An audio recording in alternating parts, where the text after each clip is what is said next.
Olha, a gasolina no Brasil, ela segue um preço bastante abaixo do que é praticado internacionalmente. Ou seja, a gasolina é vendida a um preço inferior ao custo de produzir a própria gasolina. É isso que declaram outros players do mercado aqui no Brasil. Tudo isso tem gerado uma pressão natural no aumento do preço da gasolina e é exatamente esse debate que está acontecendo lá na Petrobras, sem falar que a gasolina já subiu quase 10% em 2024 e que isso pressiona a inflação. E aí surgem várias dúvidas como, será que vem mais aumento da gasolina e isso vai pressionar ainda mais a inflação? E o que isso tem a ver com teus investimentos? Como é que isso aqui pode afetar o teu bolso, investidor pessoa física? É isso que a gente vai te mostrar nesse vídeo. Eu e o Felipe Almeida, aqui do Clube do Valor, fazendo um comentário sobre um vídeo bem bacana aí do Fernando Urich, que você vê agora, com a condução do Filipão. Felipe, bola contigo.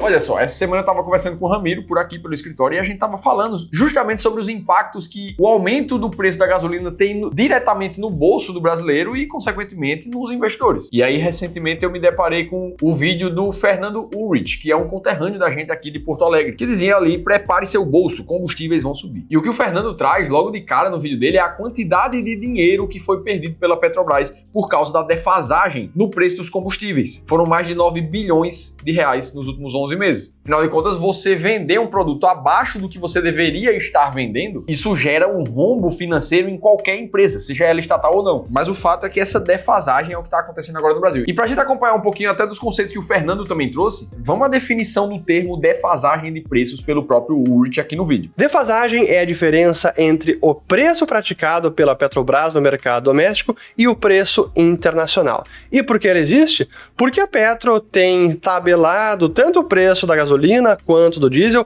Diesel não aumenta há mais de um ano e gasolina há mais de 6 meses. E no mercado internacional, não apenas está subindo o barril de petróleo, mas também seus derivados, gasolina, diesel, e o nosso câmbio também decolou. E ambos os efeitos estão exacerbando essa defasagem. Ou seja, aqui no Brasil existe uma tabela que define os preços de venda por período da gasolina. Inclusive, dá para ver no site oficial ali da Petrobras a tabela de preço, por exemplo, para janeiro de 2025. E aí você chega aqui e os preços estão fixados ali por mês nessa tabela grande que eles colocam aqui em relação a cada uma das localidades do Brasil. Então, independentemente do que acontece dentro de um mês com o preço que está sendo praticado lá fora, a Petro pratica esse preço aqui. Isso tudo faz parte de uma estratégia comercial da própria Petrobras que está tentando evitar de repassar a volatilidade dos preços para o consumidor final. Isso também está na mesma página ali. O grande ponto é que quando a gente vê os preços lá fora variarem e o preço do dólar em relação ao real subir junto, o que a gente acompanha é uma alta mais forte dos preços dos combustíveis nos últimos meses, que o Fernando mostrou em forma de gráfico aqui. Dos combustíveis, aqui, ó. Primeiro, gasolina. Nos últimos 3 meses, aqui apenas o preço em dólares, subindo mais de 6%, mas em reais, mais de 12,6%. Aí o efeito do câmbio. Da mesma forma, aqui o diesel nos últimos 3 meses, em dólares sobe mais de 12% e em reais sobe quase 19%, novamente pelo efeito da taxa de câmbio, que depreciou muito, ultrapassando R$ 6 por dólar e estacionando nesse patamar. E por isso que a defasagem aumentou agora e está já num nível preocupante. E aí, com essa dinâmica de aumento de preço, o que a gente vê é um grande impasse para a empresa. A Petrobras, que domina fortemente o mercado de derivados de petróleo aqui no Brasil, ela tem condição de ter um tabelamento de preço e vender abaixo do que deveria. Só que uma parte relevante do mercado brasileiro ainda é dependente de importações de derivados de petróleo, mais especificamente 25% do todo. Ou seja, você vende a um preço aqui dentro, mas precisa comprar uma parte disso tudo lá fora a um preço mais caro. E a gente precisa lembrar que a Petrobras não é sozinha nesse mercado. E existem outros players no mercado privado que também precisam fazer esse tipo de importação de produto. E aí aqui entra um grande ponto que simplesmente não tem como competir com os preços baixos que a Petrobras consegue praticar numa política como essa. Fica inviável, ninguém tem tanto dinheiro para queimar quanto a própria Petro. E assim a gente começa a ver o desenho das consequências de um tabelamento de preço na economia. Você gera inicialmente uma monopolização do mercado, afinal de contas, quem tem mais caixa para queimar é quem vai começar a dominar as vendas, não por competência própria, mas porque vai ser o único que vai sobreviver. E quanto mais tempo uma defasagem de preço for aplicada na economia, maior é a chance de você ter uma escassez daquele produto naquela mesma economia. E assim a gente chega numa das regras mais fundamentais da economia. Tabelamento de preços gera escassez. No caso da gasolina, poderia gerar desabastecimento. E aqui o Fernando Urich também explica esse conceito. Porque, infelizmente, o Brasil não é autossuficiente na produção dos derivados. Sim, produzimos barris de petróleo o suficiente,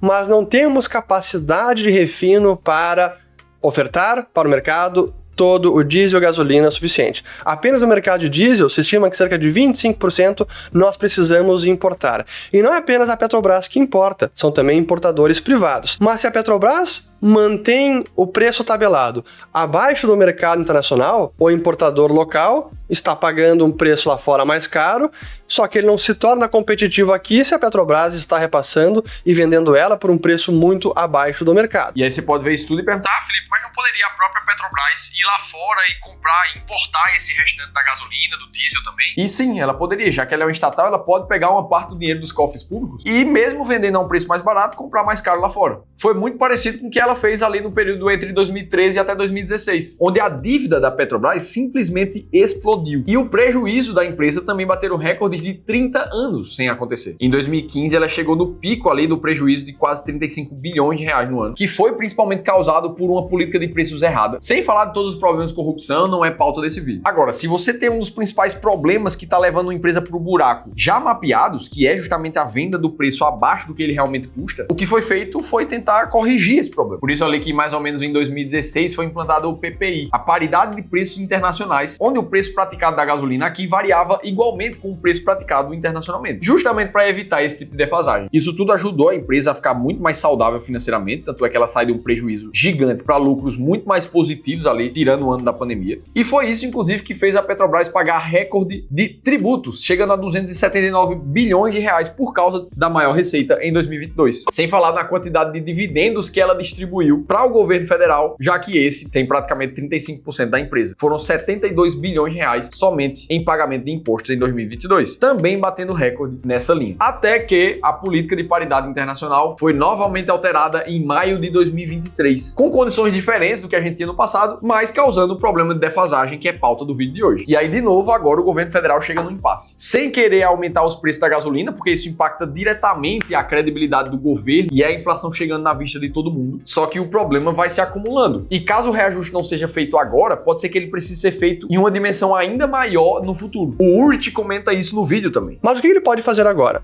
Se ele segue postergando e o preço internacional segue elevado e o câmbio acima de 6, quanto mais o tempo passa e mais a defasagem perdura, maior é esse risco de desabastecimento.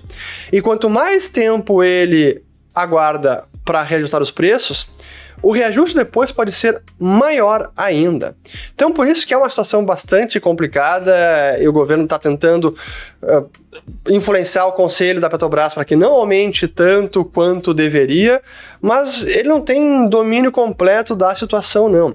E a verdade é que o que a gente está vendo é essa tentativa do governo como um todo, presidente Lula, de interferir e controlar as principais variáveis da economia. A começar pelos combustíveis. Em qualquer país minimamente livre e democrático em que há algo de livre mercado, os combustíveis de fato variam. Nos Estados Unidos, na Europa, é ruim quando sobe? Sem dúvida alguma, mas é uma conjuntura internacional.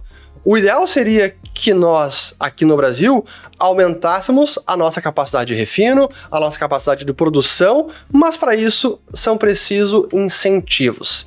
E é o que nós não temos hoje, incentivos para atrair investimentos, para que se invista mais em capacidade de refino, mas como a Petrobras hoje também domina refino, é muito difícil gerar um ambiente propício para atrair investimentos e aumentar essa produção. Então, no fim das contas, fica tudo ainda muito controlado na mão do governo, só que ele não consegue fazer mágica. Se o preço lá fora dispara, ele é obrigado a reajustar. Bom, a gente entende que a pressão vai chegando e um reajuste inevitável da gasolina começa a ser cada vez mais real. Lembrando que ela subiu 10% nos postos em 2024 e já está dado que ela passa a subir agora, no começo de fevereiro, no dia 1º. E sim com a aprovação do ajuste do ICMS, ou seja, um imposto que teve a sua alíquota aumentada agora para 2025. O fato é que a defasagem, enquanto eu estou gravando esse vídeo, tanto para o diesel quanto para a gasolina segue existindo. Os preços praticados estão abaixo do mercado internacional. E quando em algum momento a gasolina gasolina aumentar, o que a gente sabe é que o Brasil, por ter uma dependência gigantesca do transporte rodoviário, acaba tendo um aumento do frete por causa do aumento da gasolina, que acaba chegando lá nas gôndolas do supermercado, aumentando o preço de alimentos e trazendo uma inflação muito mais aparente no D0. Isso tudo que acumula com uma alta da cesta básica, por exemplo, que em 2024 já ficou em mais de 14%. Então, o que o cenário indica é que a gente vai ver mais aumento de gasolina, de preço de gasolina nos próximos meses. E aí, fechado todo esse conceito, a gente passa para a parte de investimentos. Como é que ficam as ações da Petrobras? Num cenário de alta de inflação, qual é a melhor forma de investir? Principalmente quando a gente fala desse cenário de maior incerteza no Brasil. É isso que a gente vai responder, porque eu sei que essa dúvida de muita gente por aqui. Como é que você pode estruturar uma carteira de investimentos que ela seja anti-crise? E antes de te falar qual é a coisa certa a fazer, eu preciso te mostrar um caso de alguém que fez algo muito errado. Como é a carteira do Pedro, esse investidor aqui, que tinha recém batido R$1 milhão de investimento no portfólio, sendo que 87% disso estava concentrado em COIs. Tudo isso porque a narrativa que ele ouviu do assessor de investimentos que assessorava ele nessa época era de: ora,